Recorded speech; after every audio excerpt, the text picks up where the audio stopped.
Dan Cohen shows us how the Kansas City Museum is committed to telling all of the area's history.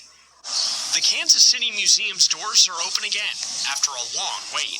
We were closed for about 3.5, 4 years, and the work started back in 2017. The first floor evokes a long-gone era. Dedicated to the Longs who built the estate. The first floor tells the history of this property. On the second and third stories here, a 360-degree history of Kansas City unfolds. It's a storytelling process years in the making. The process to be the home of the whole story took about 2 to 3 years. 7 tribes lived on ancestral lands in Missouri. After 1836, there were none. The removal process created upheaval, suffering, and death. So we did about 12 community input sessions throughout the whole city to gather feedback from the public.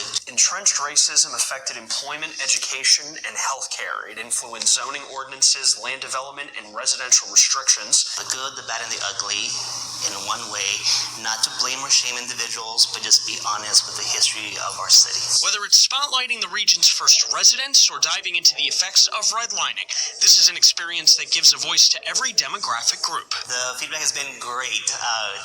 People feeling inclusive, people feeling representative. Now open to the public for free 4 days a week, a museum housed in an old building is taking a new approach to telling the full story of an American city. I think we have a role and civic duty as a history museum to tell the full narrative of our history. In Kansas City, Dan Cohen, KSHB 41 News.